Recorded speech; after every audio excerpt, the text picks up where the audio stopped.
All right, guys. Today we're going to be doing Mac O'Keefe. So let's get at it. Go back here a little bit. Turn off the sound. Around here, I think is a good place to start. So we're going to kind of just buzz through this to the stuff that we really care about. That's just pure power, I would say. Now, what I want you guys to pay attention to is how much touch he actually has. Let me pull up this. How much touch this guy actually has with his game, with his hands. He not every shot, though it might look powerful, is always the most powerful shot. You notice here in this clip, he really stops his motion.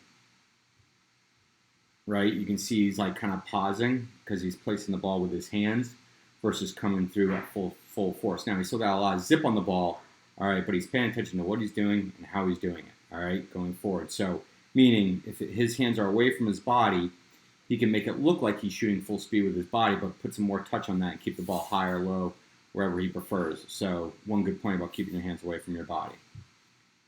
All right, as he steps into that shot. Look at it again. Boom. Just kind of slows his hands down. Maybe the goalie thought he was going high there.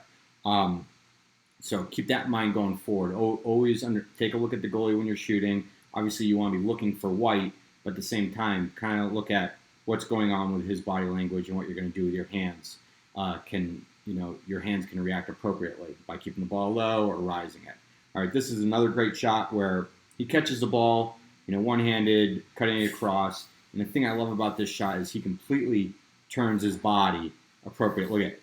He turns his body before he gets a shot off. So he's actually not shooting with his body. He's just shooting with his hands.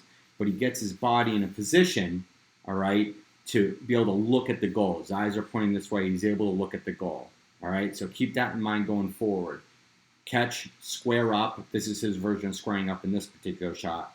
And move forward. Amazing shot. Nice touch on that shot as well.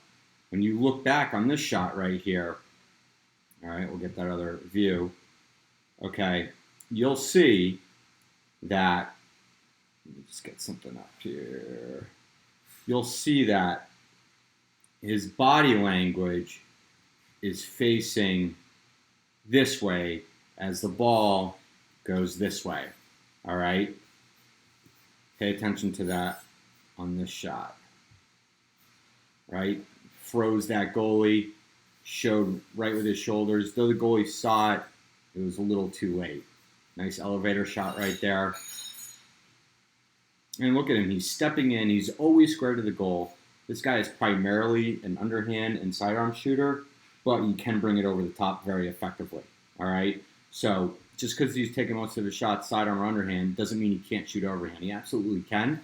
We'll see that a little later in further clips here. But look at, he oversteps a little bit, but really at the end of the day, he's got such great push and pull action with his hands that he's just able to direct that ball wherever he wants, and he can just mess with goalies.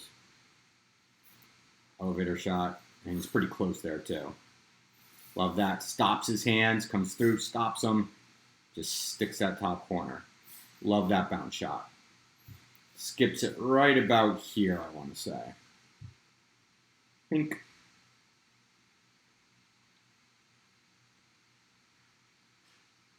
Keep it going. Look at it. Stops his hands, pops it. All right. No goalie really knows where he's going with his shots because they all look the same. All right. Whether you're shooting overhand, sidearm, underhand, doesn't matter. If your shots look the same and you can put it in different spots, you're going to be dangerous. That's just pure power, in my opinion. Shot it right at the goalie stick, so probably should have been a save, but it wasn't. Keep in mind, this guy's a long, lanky guy. Huge wingspan, right? That is just filthy, right? He's squaring up still as he's backing out, and he bounces it nice, like right near his feet. You notice whenever he bounces it, usually he's bouncing it close to his own body, so he gets that nice kick off the turf. There we go, overhand shot. That is all because his hands are independent of his body. clearly plays a lot of box lacrosse.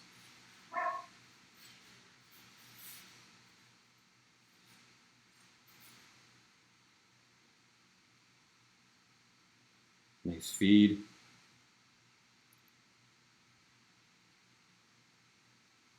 Look how loose his hands are, too. Very relaxed with every single shot. This kid clearly should have been a first-team All-American. This I love. I'm glad they did this in slow-mo. So you see how he's falling down here, right? And he's still able to get off an overhand shot because he's never shooting from his shoulders. His back is still straight, all right? As he comes in, let me get rid of that mark. All right, here we go. As he comes in, his hands are independent of his body. His hands are still away from his body, nice and independent. Keeps that ball high as his own body is dropping.